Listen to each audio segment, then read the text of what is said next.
Hello and welcome to Odds on Premier League Match Day 26 midweek games starting on Tuesday. And what is more important, we have Tom Rennie back. Hello, Tom.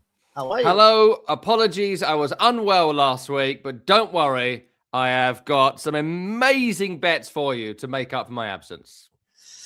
Stronger than ever, our Tom Rennie. So, guys, let's not waste any time. We have so many good games. We have plenty of things to talk about in this Premier League show. So, of course, let me know your tips, your comments. A lot of comments already about the thumbnail of this video. So, now let's go on with the show.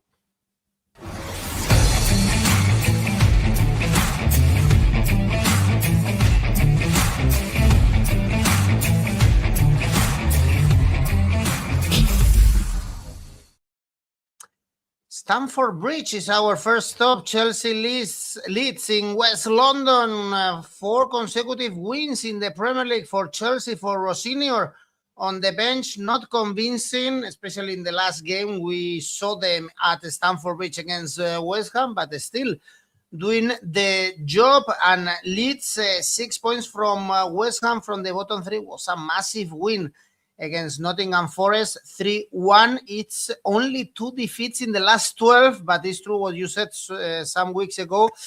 Most of them were draws. That's why they are still in the mix. Are you convinced by this new Chelsea? Not that new anymore? No, not really. I think that I think the performances haven't been amazing, frankly. I think they should have lost against West Ham, and I think that a lot of that was down to the poor management of Nuno during that game. I think Napoli's second/third string gave him a great game, and Chelsea's multi-millionaire squad sort of got through that. And look, what do you take from the Wolverhampton Wanderers game? Really, like Wolves gave them 2 penalties. Like I don't know how you assess a team that keep giving goals away like that. So look, I don't know about Chelsea yet, is the honest answer. I do think there have been some positives. I think that it's evident that 𝐿𝐴 is very good at managing in-game. I mentioned Nuno a few seconds ago. He really is bad at managing in-game. 𝐿𝐴 clearly has a strength when it comes to seeing what's happening in the match and trying to fix it. Did that against West Ham, has done that against Napoli, and he's done it in almost every game, bar Wolves, that we've seen so far. I think Cole Palmer's return to fitness and maybe some form is going to make a massive difference, because we haven't seen Cole Palmer this season. Before this season, I think most of us would have agreed he was one of the best players in the division and a shoo-in for the World Cup squad. Now it's all up in the air. To get a great Cole Palmer back in the home straight is going to make a massive difference.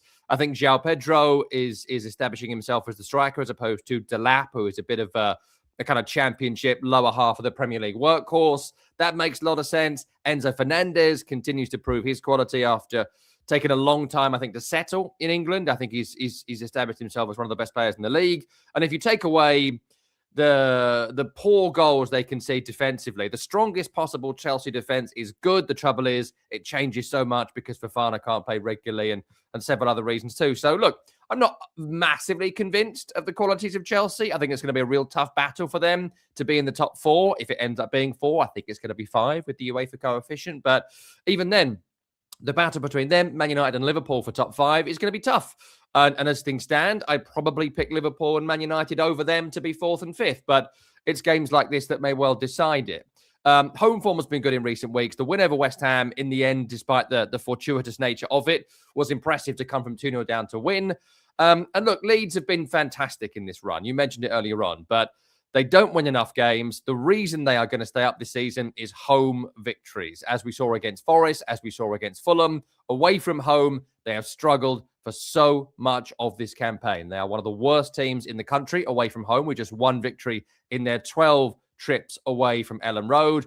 I don't expect anything particularly different here, despite the latest goal from 𝗵𝗵𝗀, the really battling and brilliant performance, certainly in the first half against Nottingham Forest. I think having Karl Darlow in goal is an issue. He's not a Premier League quality goalkeeper. I think the back line has started to creak in recent weeks, and only really Joe Rodon has been consistently fit from that trio. And look, it's still a championship squad that are really overachieving right now, not being in that relegation battle. So I think there's every chance they can score a goal here, because Chelsea have such a leaky defence. They have conceded in all of their previous 5 games in all competitions, including 2 against Napoli and West Ham. They even allowed Wolves to score against them. Leeds are scoring goals, scored in every game apart from Arsenal in recent weeks. So screams both teams to score, but you've got to pick for Chelsea. So Chelsea win at 1.65. Chelsea win and both teams to score is the most reasonable bet you're going to get at 2.85. If you're looking at players, look at Cole Palmer. When players are in form, start backing them. Palmer anytime is the player tip. Chelsea have conceded a lot, so both teams to score looks good. Indeed, Chelsea to score 2-1, 3-1, or 4-1. 𝐿𝐵𝐵𝐴 is telling us. Well, next one is Everton, Bournemouth. These two teams are a bit of a nightmare from the bettors' point of view. We thought they might be in the relegation battle 5-6 games ago, but both are in great form, undefeated in the last 5, both of them uncomfortable mid-table. Everton beat Fulham away, Bournemouth drew with Aston Villa, and beat Wolves or Liverpool before that, Tom. So both coming with a big smile in their face to this game.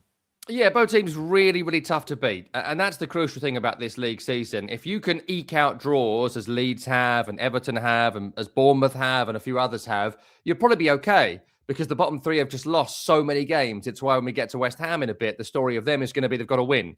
Draws no good for West Ham now, but draws have been good enough for Everton and Bournemouth in recent weeks to move them up the table. Everton have drawn 3 of the last 5 in all comps. I think Bournemouth, a similar sort of record, a really impressive draw against Aston Villa. Everton were heading to a draw against Fulham at the weekend before getting that late winner. So, look, making yourselves tough to beat is really important in this league.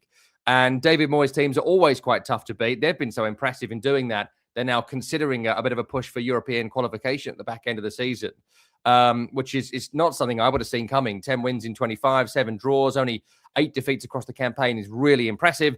I think 𝗀𝗲𝗄𝗏 coming back in was the difference maker in the game against Fulham. He's been their best player this season. So to have not had him for 3 months or so, to have recovered from that and the loss of Jack Grealish and continue to not get beat, incredibly impressive.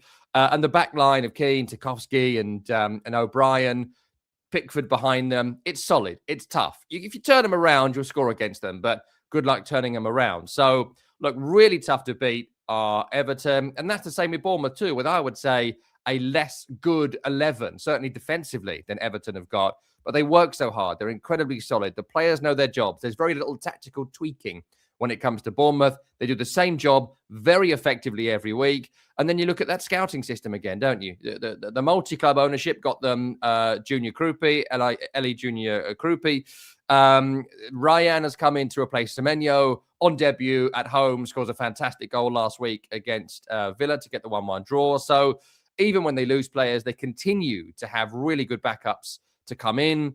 That will not continue forever because no one is able to do that, but certainly Ryan's got a good goal last week. So absolutely screams tight game, absolutely screams draw at 3.5.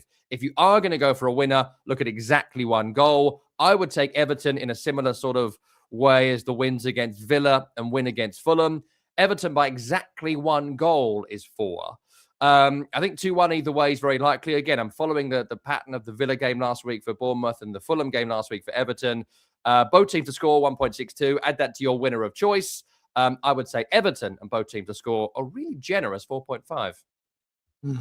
This game has both teams to score all over it. Jack is telling us 1-1 could be a good result. 𝐿𝐴𝐴𝐵𝐵𝐴 is telling us, Mom Spaghetti, this one is difficult. Check AI. Okay, let's check AI, and it says under 3.5 goals, 1.4. Although I have to say that Tom is better than the AI, but still, it's good to check multiple sources when we are betting indeed. Next one, Tom, is Tottenham Newcastle. Now Tottenham 6 points from relegation, so they could be easily in the battle after losing to Man United. Cuti Romero sent off. These are no news. He could be a great defender, but if you are sent off so many times, you stop being a good defender. Indeed, it's 3 defeats and 4 draws in the last Premier League games. So really, really bad run for Tottenham, and also Newcastle in deep crisis. 3 consecutive defeats in the Premier League, getting ready for the Champions League. Is the only English team in the Champions League playoffs. They are facing Karabakh, and actually the last good game for Newcastle was against PSG, because they are doing really bad. So 2 teams, Tom, in bad mood indeed. A horrible game to look ahead to, because all outcomes are possible only because both teams have got so many significant issues at this moment in time. I mean, Tottenham, it's 4 wins in their last 26 Premier League home games. Astonishing for a team like Tottenham Hotspur. Look, I know they've had some tumult in that time with injuries and what have you, but even so, with the value of the players they have on the field, to have only eked out 4 wins in that time is truly shocking.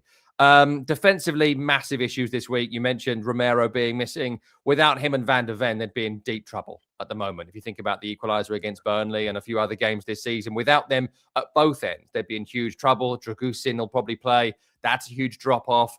Udogie injured. That's a huge problem. Spence injured. Davis injured. Danso is injured. Porro is injured going forward. There's no Maddison. There's no 𝗵𝗲𝗄, no 𝐿𝐿𝐵𝗀𝗀, probably no Bentancur, no Kudus, no Richarlison. Epic injuries right now for Tottenham. A second string that don't have a great balance. A fan base that hate the manager and the team. And there's a lot of apathy going on. Look, do I think they'll get relegated? No, I think it's extremely, extremely unlikely. But, you know, if West Ham, as I've said all season, go on a run of 7 wins in 8, 9 wins in 10, there's every chance that someone gets dragged in. West Ham are currently 3 wins in 4 going into this weekend, and so, or this match round, and so everyone's slightly panicked again. No one's playing well for Tottenham. Nobody. The signing of 𝐿𝐿𝐵𝗀𝗀 made no sense at the time. It wasn't the sort of player they needed, and there's no disrespect to 𝐿𝐿𝐵𝗀𝗀. It just wasn't the right signing for the right team at the right time. They need someone who can look up and play that pass forward, and they have not brought that guy in. And Simons and Kolo Muani and no one but Solanke really has impressed me going forward in recent weeks. So a team lacking in confidence, lacking in creativity, lacking their captain, and not great at home is not a great combination of things. But similar for Newcastle at this moment in time. You mentioned the 3 losses. They have struggled all season for depth of squad. None of their signings from the summer have worked out. We could say 𝗏𝗏𝗏 had an excellent burst when he first came in, but he has struggled and struggled and struggled for weeks now. Elanga has offered nothing all season. Wissa, very little. Of course, he was injured for a long spell. Jacob Ramsey in midfield, nothing been offered from him. And so when it's not Bruno, Tonali and Joe Linton, the midfield is not good enough. And Malik Chow's been fine, but even he's had some bad performances recently. And he was very good the first 6 months of the season. So all sorts of issues here. And it's a question of who's the 6th. Who's the 6th of a top 6? That's what this sort of battle is. These are 2 teams that should not be in the bottom half of the Premier League. These are 2 teams that will still feel they should qualify for European football next season. And this game is going to go a huge, huge way to decide it. I think the odds just sway me to a Tottenham win. They just about sway me to it, only because Newcastle have been so poor away from home, and Spurs really, really need this. And double your money for a home win for any team in the Premier League is always quite enticing. 2-1 either way, it screams to me. Both teams have been conceding goals in recent weeks. I think last 4 weeks in a row, Newcastle are both teams to score. Tottenham, 2 of the last 5, but at home they've conceded to Man City and to other teams in recent weeks. So 2-1 either way. 10 for Spurs, 8.5 for Newcastle. I see goals here. Tottenham over 1.5 goals in the match is 3.75. And if you're looking for individuals, it's not easy. I would say Bruno Guimaraes, as Newcastle's top scorer with 9, is your anytime goal scorer at 4.33. So difficult game, this one. Newcastle to win for 𝐿𝐿. Of course, Tottenham are so bad playing at home, and 𝗵𝗵𝗏𝗏, both teams to lose. Nervy game. Very, very bad game to bet. Actually, it's very difficult this Tuesday because the last one is West Ham Man United, and here is kind of the opposite. We are having both teams with a big reaction lately. Of course, Man United with Carrick on the bench is 4 consecutive wins, and it looks like they can make it to the Champions League next season. They are 4th right now, no defeats in the last 8 in the Premier League, and West Ham, they are still in relegation despite the win in Burnley, but also they are catching good results lately. Is 3 wins and 1 defeat. The defeat came against Chelsea. Probably they deserved much more. They were ahead on the score sheet. So how do you see this one, Tom? Really favorite Man United, 1.8, but I wouldn't be surprised if we see the Red Devils dropping points in East London. Yeah, look, I think this is one of the toughest games, if not the toughest games from the Tuesday match round. I think that West Ham are in massive trouble, as we know. I think they're favourites to be 18th and go down. And we have been waiting. I've been waiting for a long time to see some signs of what Nuno can bring, what a Nuno team is. And this is it. This is the moment for West Ham. This is the run for West Ham. If they are going to cause a relegation battle with Forest and Leeds and Tottenham and maybe whoever else they can drag in, they've got to win a game or a couple of games against teams where we don't expect them to win. Could have been the Chelsea game. Should have been the Chelsea game. Ended up not being that. Maybe it's going to be this. Home form, of course, has been diabolical this season. That's the reason they're in this situation. They've won 4 of the last 20 at home, which is obviously pitiful. But they have won 3 of the last 4 home and away. And they'll play this game a bit more like an away team, which may well suit them. Tati Castellanos has come in, and his effort up front has shown you how lazy and useless Nicholas Füllkrug was, because he's closing people down and he's putting teams under pressure, which is absolutely essential in a Nuno lineup. I think Mateus Fernandes has been great. And look, they weren't tested much against Burnley at the weekend defensively, but I do think 𝐿𝐴𝐧𝐧𝐸 is an actual defender. And he'll head the ball and he'll clear it and he'll do nothing particularly complicated. And that's what West Ham have needed, because 𝐒𝐿𝐴𝐧𝐸 is a disgrace to the concept of football. And he's been so bad for so long. Having someone who can just be reasonably competent should make a big difference for West Ham. And plus, of course, you've got the form of 𝐿𝐴𝐴𝐶RENCIO Somerville as well. Someone has to go on a run, as well as the team going on a run. And it's 5 in 5 for him in all competitions. Should be 6 in 6, but that disgraceful decision to disallow West Ham's second against Forest, which has kept them in the relegation zone, by the way, below Forest because of that particular result, it should be 6 in 6. So he's a man in form. West Ham are a team in form, and they know how important this game is. So it's going to be right up there for West Ham in terms of motivation. In terms of Manchester United, look, they've turned it around since Ruben Amorim left the club, because whatever he was doing there is just bizarre, historically bizarre what he was doing there for 14 months. Michael Carrick has not come in and done anything particularly special. I think the free kick goal against Tottenham was a well-worked move. But he's moved Bruno Fernandes, for me, the best number 10 in the league, currently fit and playing. Moved him into number 10. Genius. He's moved Mbeumo forward, which, to be fair, has been quite clever in that central role, because spacing behind, he's the man you want in, and he's done exceptionally well. Ahmed and 𝐿𝐴𝐴𝐻 alongside look great. Casemiro alongside 𝐶𝐿𝐵𝐵 Mainoo, who it turns out is good. There was no way of knowing. Look, he's made the team make sense. Everyone's playing in their right position. Everyone's moving in the right direction. They're playing a daring sort of style of football.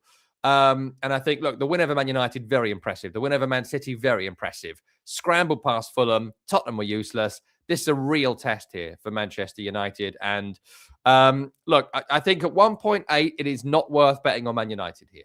That's the thing I would say. I understand why they're favourites. I would make them favourites, but I think those odds are pretty poor. I think West Ham with 3 wins in 4, 4 wins in 5 in all competitions, and a great performance for a lot of the game against Chelsea at 4.41.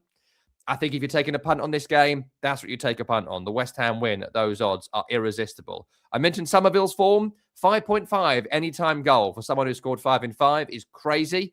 So I definitely take a punt on that if you're looking for a player. In terms of Man United, take Mbeumo anytime at 2.25. He's a man in really good form. I do think both teams will score. That's 1.44. Then pick your winner. For West Ham and both teams score is 6.5, which seems crazy to me. West Ham have won, I think, 3 of their last 4 against United at home and beat them here last year with the Somerville late goal. Man U, both teams have scored, just done a double your money. 2-1 West Ham is 13. Look, I think it's a massive game for West Ham, and I'd back them to win it. The odds for Man United are indeed very short. We have so many comments here. BKK, Man United win 100%. Viper, this is a very tricky game. 𝗀𝐿𝐴𝐵 sees also Man United to win and both teams to score. Another one, Man United to concede 2 at least. Well, a lot of comments, and is a very difficult game. 𝐿𝐴𝐵, anytime goal scorer, could be a good option if you go for goal scorer here. And West Ham will probably end the Man United streak. What is sure is that the odds for Man United 1.8 are not good enough. Next one. On Wednesday is Aston Villa Brighton. Aston Villa said goodbye to the title hopes, if there were any. With the draw with Bournemouth, with the defeat against Brentford. It's only one win in the last 5 Premier League games. Now they have to go to look down and see for the 6th spot. Of course, they want to play Champions League next season. And Brighton also not doing well lately. 3 draws, 2 defeats in the last Premier League games. Yeah, look, I think Brighton are a perfect opponent for Aston Villa at this particular moment in time, because Villa have been on a long wobble here, which, look, we expected. We didn't think they would win the Premier League, but they were in the race and they were worth talking about. And I think the win over Newcastle away from home sort of rekindled a potential, or maybe they could do it, but awful in the loss against Brentford. Really struggled against Bournemouth last time out.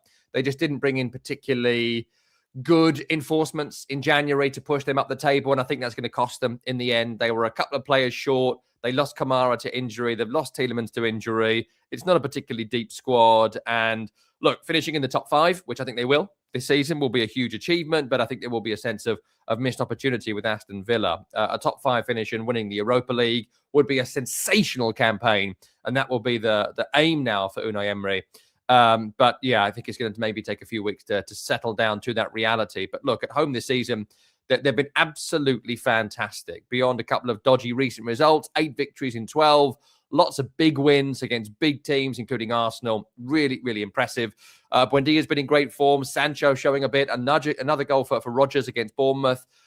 Lots to be positive about with Aston Villa broadly. And in terms of Brighton, booed off against Crystal Palace, booed off against Everton by their home crowd, booed off against Bournemouth.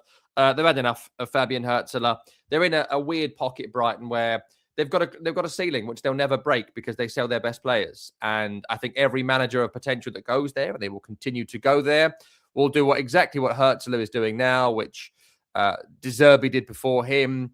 There's nowhere to go with Brighton. There's just nowhere to go. And they will always be a feeder club for the big clubs by design. They're essentially Chelsea B. And I think that's become frustrating now. And when you have your moment in the sun, like Brighton had a couple of years ago in the Europa League, did they do a West Ham and win the trophy? Did they do a Palace and win a trophy? No, they didn't. They had their moment in the sun, and the peak of it was to go to Rome and lose to Roma, which is great, but they didn't quite hit the heights that maybe you need to when you have your moment. And I think that's feeding into a negativity at the club right now, which is going to be tough to dig out of. I think the signing of Pascal Gross was clever in the January transfer window to get them through this season. They lacked a bit of experience and lacked a bit of guile in a young-looking team, but Danny Welbeck has run dry and is starting to pick up a few little nogs. Kostoulas has been fine enough in recent weeks, but just 2 goals in the Premier League this season. He's not good enough in mid-February. Lewis Dunk is aging, and there was some talk that they were going to let him go to Forest at 34 in the January transfer window, and he said no. So, look, they're a team in need of reinvention. They're a team in terrible form. It's 1 win in the last 12. You've got to go Villa here at 1.98. Struggling to see a goal for Brighton and Hove Albion. They're really not scoring many goals at this moment in time. 1 or none in all of their last 4. So Villa win to 0, a quite impressive 3.5. And one of my favourites, the group bet. 1-0, 2-0, 3-0 comes in at 4 for Aston Villa. Aston Villa to win and under 3.5 goals. 𝗀𝐿𝐴𝐵 is telling us X2 for David, not trusting Emery's men. And this game screams draw. Yeah, could be a good option indeed. Then we have Crystal Palace Burnley. Finally, we saw Crystal Palace winning. It was in Brighton. They were in a tricky moment this season, perhaps with Glasner leaving the team and the bench, but they won finally, and they are again, of course, favorites to beat Burnley. Everyone is favorite to beat Burnley. Should or will Crystal Palace do it, Tom? Yeah, of course they'll do it. I mean, It was an important win for Palace because it had been so long without a victory. But again, every team down there is all right until West Ham go on a long winning run. That's the story of it. In another season, maybe Crystal Palace could have been in some trouble, but 32 points. Look, I think it'll be 39 this season if West Ham go on a run. I think it's likely to be 36 that will get you safety, and Palace have 32 with 13 games remaining. I think they're far too clear of the scrap below, unless West Ham do something extraordinary, which, we're all waiting to see if they've got it in them or not. But huge issues moving forward for Crystal Palace. I think Oliver Glasner leaving means that the rest of the season, when they get to 37, 38, is going to be tough to watch for Palace fans. I think Strand Larsen replacing Mateta, but Mateta remains at the club. It's a weird story. I think he played well last week, Strand Larsen. If you cross him the ball, I think there's every chance he'll be a big hit, as he was last season at Wolves. They weren't doing that this season at Wolves, and he obviously wanted to leave, so they cashed in on him. Danny Munoz coming back to fitness has made a big difference. He's the engine of this team, but look, I think it's going to be tough for Palace for the rest of this campaign, as it has been for Burnley all campaign. I've been saying it to you since August. They do not have the quality. It's as simple as that. They're a well-coached team. They're a good club in lots of ways. They've got some perfectly good players. But which of these players in that team will be in the Premier League next season with someone else? And I look at the squad and I think 𝐿𝐵𝐿𝐿, maybe at a push, but 2 straight relegations, I don't know. I'd struggle after that, I think. Maybe Edwards, maybe on the bench for a newly promoted team, maybe. But that's the story of it. They haven't got the quality. They haven't got the confidence. They were easily pushed aside by one of the worst West Ham teams in the last 15 years last weekend. They were easily pushed aside by a Sunderland team on the ropes, and they'll be easily pushed aside here. So Palace win, 1.61. Take it. Can't see a goal for Burnley. So 1-0, 2-0, 3-0 Palace brings you in at 2.75. Again, that's how favourites Palace are. That's not even amazing odds. Look at the handicap market here as well. -1 for Palace is 2.5 Asian handicap. Look, I think it's going to be a comfortable win to 0 for Palace, and maybe Strand Larsen gets off the mark for his new team as well. Well, look, 𝐿𝐵𝐿𝐿 going for the same. Crystal Palace 1-0, 2-0, 3-0. Man Spaghetti next season, so many teams will be in danger of relegation. The thing is that the newcomers will be also the one in danger of relegation, since the previous year they are not getting Premier League money. So it's getting more difficult to find the stability in the Premier League for the newcomers. Big gap between the Premier League and the Championship. But, for instance, we have Fulham as an example of going up and staying. In recent years, Fulham traveling to Manchester, Man City. Fulham, Man City is still in the run for the Premier League, at least on paper. We don't think they can make it, but it's only 6 points from Arsenal after getting that win at Anfield. Very important for them, coming back in the second half in the last minutes. And Fulham is 3 defeats in the last 4 games. They are comfortable, mid-table, and, the kind of game that Man City should win. But again, Tom, I think the odds are so short, 1.39 in a game that I wouldn't discard even a draw here, given the recent form of Man City. Yeah, no, I can see that. And I wouldn't be, we've not had a Man City definite win vibe for some weeks, right? We've not had that all season. That was kind of what we said every year for like 3 years of doing this show. And now we don't sort of do it anymore. So look, I get the point. I wouldn't be totally confident in it, but I do think Fulham might be the first properly finished team this season. They're currently sitting in 10th, 34 points. And they've got nowhere to go.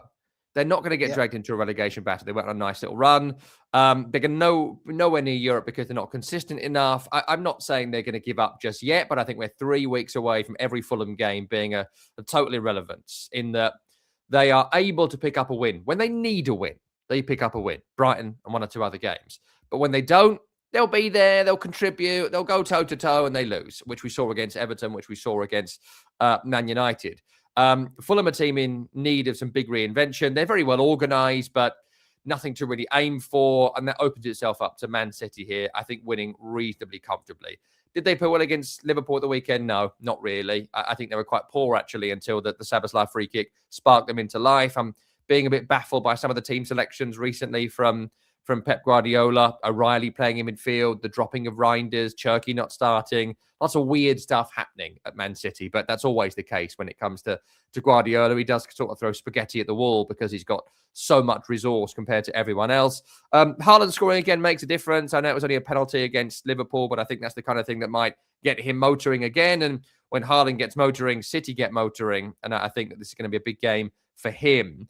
I'm intrigued to see whether 𝐿𝐴𝐭𝐴𝐬 gets the nod in midfield, if fit, or whether he continues with Rodri. I thought Rodri struggled again at Anfield a couple of days ago. And in their best run this season, I think Nico was probably their best player. So we'll see what the team selection is. But look, City lots to play for. Fulham on their way to winding down this season. I think it'll be a reasonably close game, but I think City will have enough to win. At 1.39, it's not particularly good. They have won 4 of the last 5 in all comps, and the other one was the draw against Tottenham where they were winning. So go for the City win, pick out a couple of players for me. Haaland anytime is always a pretty safe bet at 1.53. 𝐸menyo has taken to City incredibly easily. Anytime for him is 2.38. Then a standard cover your bets group bet of 1-0, 2-0, 3-0. That's your first double your money. I think it's going to be a reasonably comfortable, but not particularly thrilling Man City win.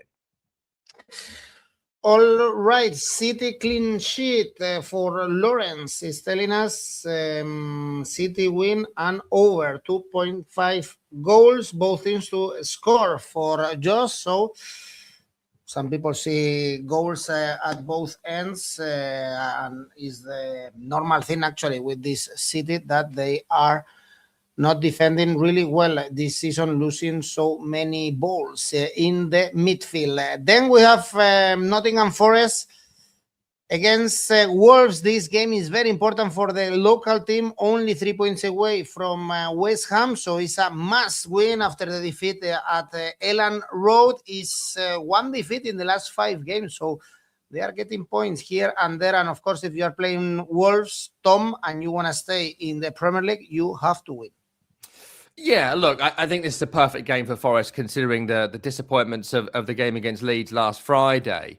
I mean, they're a tough watch. They're a tough watch. And even the games they've won recently, the West Ham win, to a lesser extent, the Brentford win, they played really poorly. Like, they are not a particularly creative team. They are everything we know about a Sean Dyche team for the last 10 years of his time at Everton and Burnley. Look, they're effective. They're effective and they find ways to get points. And I think that's going to be in their favour. And I think Luca up front allows them to cross the ball in a way they were able to do to Chris Wood last season, which they weren't able to do with the striker they played for the majority of this season, 𝐿𝐴𝐴𝐧𝐽. He's not been good enough. And I think we saw that against Leeds. I think he'll be a pretty good signing. 6'7" odd Luca, the guy from Napoli. So look, I think he'll be reasonably good. I think that the rest of the team, look, there's a lot going on right now at Forest in terms of like they keep playing Dominguez on the wing and not playing a more offensive-minded player in a very Sean Dyche way. That's got to go out the window in this game. Get out there, get on the front foot, rattle Wolves and get the win. And that's something I think they'll do here because Wolves are so bad. Commendable Wolves in recent weeks. Of course, they got that shock win against West Ham. That gave them a bit of confidence, the draw against Newcastle. But it's all gone back to form now. They ain't scoring goals. There's not much in this team. They've lost Strand last. I know he wasn't quite playing, but they brought in Armstrong to see him through. All they're doing here is trying to manage their way to a respectable finish. They still haven't got above the 11-point mark, which is the lowest points tally ever. I think they will, but only just about. It won't be here, though. Look, I just think they're a very, very poor team, and this game means so much to Nottingham Forest, who haven't been amazing at home this season, just 3 victories, but I think they will overpower Wolves here with a massive break between last Friday and now. So Wolves win 1.75. Another group bet here at 1-0, 2-0, 3-0 is double your money. Look at Luca to score. I think he's more likely than anyone else, considering they're going to cross the ball to him, and Wolves have struggled with crosses this season. Forest win without conceding. Big win for them. Well, 𝐿𝐴𝐴𝐬, David is telling us why 𝐿𝐴𝐴𝐬. I want to know why on earth are you trusting Wolves, Forest to win, both teams to score? No.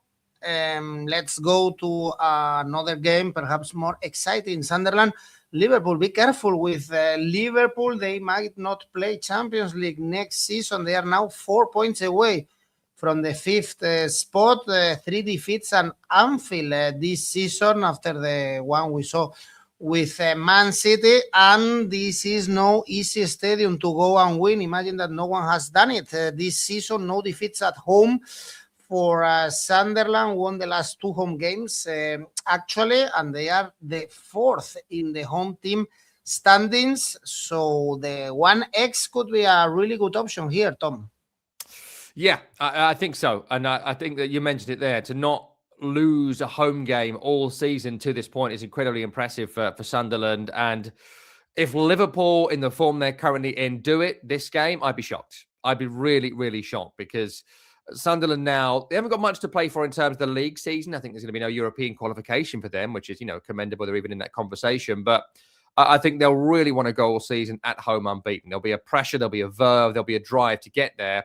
They have struggled without 𝗀𝗏𝗀𝐿. They were awful against West Ham, awful against Sunderland. 𝗀𝗏𝗀𝐿 remains, I think, missing here and missing for another couple of weeks. And that is a problem, because he has been so sensational for them this season. He's the only player they couldn't really afford to lose. But they've still got a defensive line that love to defend in 𝗛𝗏𝗿𝗏𝗀 and 𝗚𝐿𝐴. They've got a midfield that will outrun you. They've got 𝗵𝗏𝗏 on the break, which, at times he has lacked a bit of quality, but he's certainly got an amazing strike on him and holds the ball up really, really well. So really good at home this season. Lots of power, lots of belief, lots of ability, and unbeaten at home up against the Liverpool side, who jury remains massively out. I think we can all see they're totally unbalanced. It's been weeks and weeks and weeks now. We know this. No one playing at right back means 𝗵𝗏𝗏 was doing it. He's now suspended, so it'll probably be Curtis Jones, or maybe he'll put Endo there. Maybe he puts Robertson on the other side. We'll see what he does. But we can see now the summer was botched. We know the summer was botched. They did not invest defensively. They've not invested in defensive midfield. The defense have been massively exposed all season. And beyond 𝗍𝐿𝐿, would we say that any of the signings has been a massive hit? One might argue Florian Wirtz has looked good for the last 3 or 4 weeks, but is the last 3 or 4 weeks good enough for a signing of that caliber? Not at this particular moment. Will he come good in time? Sure. But right now, I'd say not been good enough. And to be in a battle for Champions League qualification is a devastating blow. I think Arne Slot will go in the summer as well, and there'll be a rebuild on top of that with probably Xabi Alonso in charge. That's my tip. So, I think it's going to be a case of navigating their way through the rest of this season. They concede plenty of goals. They don't score enough goals. I would suggest Liverpool in games like this. And I think Sunderland are more than capable of overpowering a team, which they did against Man City in this particular game a few weeks ago. So I think Sunderland win at 4.95 is pretty irresistible, frankly, the more I'm looking at it. I would say draw first and foremost at 4 is what I'd be looking at here, mainly because 𝗀𝗏𝗀𝗀 is missing. But at home, I certainly wouldn't be looking for a Sunderland defeat. Draw both teams to score is 5. A Sunderland both teams to score is 8.5, which seems mental to me. I can certainly see Liverpool scoring 1. Don't discount late goals as well. 4 times this season, Liverpool have lost from the 90th minute onwards. So look at goals from the 80th minute after that. If you're going for any goal scorer in this game, look at 𝗍𝐿𝐿. 10 goals in the Premier League this season. Any time for him is 2.25. Perhaps they can team up next season, Xabi Alonso and Arbeloa, also both former Liverpool players. Why not? And then team up in the new bench of this Liverpool. Liverpool are a mess, Man Spaghetti is telling us. Indeed, no Szoboszlai, no party, draw. Sunderland shock win. It wouldn't be a shock, in my opinion, actually, if Sunderland get a win. Our smart bet tool is also going for double chance Sunderland 2.16. It looks really, really good going here for a double chance for Sunderland. It's not going to be easy for Liverpool to get a Champions League spot. A big fight between Aston Villa, Man United, Chelsea, and Liverpool. And for Thursday, we have a good game, Brentford. Arsenal could be a tricky one for Arsenal, since Brentford are in really, really good form, and not only at home, even away, finally winning in tough stadiums like St. James's Park or Villa Park 2-3. 1-0 is only 2 defeats at home also this season for Brentford. But of course, Arsenal are looking sharp, adding some players into the mix. Last one, even 𝐿𝐭𝐴𝐺𝐿 is scoring a brace. Tom, these are news also for Arsenal. Yeah, I think Victor 𝐿𝐿𝐴 this season has been a massive disappointment in many ways, but he is just scoring goals now. And it's 8 goals so far in the Premier League this campaign, which again, look, he hasn't contributed much, but I do think that if he ends the season as a champion with 12 to 15 goals on his debut Premier League season for Arsenal, I think that'll be pretty impressive. I mean, look, let's start briefly with Brentford. They continue to confound our expectations, and beyond the Nottingham Forest game recently, where they were pretty woeful, couple of injuries in that game, they played well in every game. They were great at Newcastle, great at Villa, great against Chelsea despite the defeat. They've got a striker in 𝐜𝐭𝐿 who's got 17 goals in the Premier League this season. Look, a lot of penalties, frankly, another one last week, but got to be converted, and convert them he has. I think that they've covered well for the loss of 𝗵𝗲𝗄𝐻 in recent weeks with pushing Jensen further forward. I think Jordan Henderson has now gone into more of a bit part role from playing every minute of every game start of the season, which has helped them. And so the performances from 𝗛𝗏𝗏 and Lewis Potter and one or two others, really, really good. Way overperforming what we expected from Brentford. And as you mentioned, at home this season, beyond the Forest game recently, they've been very, very strong. So every chance Brentford could pick up a win here, but they take on an Arsenal side who have added some flair and added some panache to what's otherwise been quite a functional title run. I thought they well deserved to beat Sunderland, and that was a pretty good performance. They well deserved to beat Leeds, and second half certainly was a very good performance. They well deserved to beat Arsenal in the Carabao Cup, which they did. I think the depth of the squad has made a massive difference. If there's issues with Ødegaard, they can play 𝗵𝗿𝗄𝗏. He's in fantastic form. Kai Havertz coming back in and playing behind a striker has made a massive difference. I think that is his best position, behind either 𝐿𝐿𝐴𝐳 or 𝐜𝐭𝐴𝐧𝐧𝐞𝐜, and we've seen that. Bukayo Saka's had a bad season. I think we can start saying that now. So they can play Madueke, and they've got someone who's very effective over on that side. We saw that against Leeds recently. So look, the defense are great, the goalkeeper's great, the rotation is good, and the striker's scoring. Can't say fairer than that. Take the Arsenal win at 1.76. As usual, I think it'll be quite tight. Arsenal by exactly 1 is 3.5. Arsenal by exactly 2 is 5, which I think is really, really generous. And I think that'd be my top tip for this one. And look, 𝐿𝐿𝐴𝐻 scoring goals. Why not see it continue? Any time for him is 2.5, and it's a Brentford game. Always put Igor Thiago anytime in there as well. 17 goals this season. That's always worth a punt. So 2 strikers to add to your bet there. Under 3 goals, 𝗛𝗏𝗿𝗏 is telling us draw. City will win the league. That's we'll see. Pessimistic for Arsenal. I don't think is gonna happen. I can see an Arsenal upset here. I could as well see an upset. I think this is a very tough match day. Actually, it's midweek. Usually there are more surprises in midweek. We just saw a tough weekend, and we have a tough game. So I can see plenty of surprises in this cold week in England. Tom, I guess it's cold over there. Okay, guys, this is it for our Premier League show with Tom Rennie back. Remember that you have the opportunity to publish your tips in Oddspedia. There are some prizes waiting for you. We have the Premier League tipster competition going on. There you go. A guy from Greece is on top of the table, and this is the monthly one for February. And also we have rivals, so we have plenty of things for you in Oddspedia. Tom, your safe bet, by the way, our international 𝐿𝐴CCA was correct last week once again. So there you go. Go ahead, Tom. Tricky safe bet this week. I was so near to doing Nottingham Forest. I was so near, but I have gone with Man City. Man City safe bet at home against Fulham. And your 𝐿𝐴CCA? 𝗵𝗏𝗿𝗏𝗀, as per usual. Man City are in it to beat Fulham. I'm taking Aston Villa to win at home against struggling Brighton and 𝐻𝐿𝐴𝐴𝐵𝗀. And Nottingham Forest to beat Wolves at home comes in at 4.33. All right. Thank you, Tom. Bye-bye. Thanks, everyone, for watching.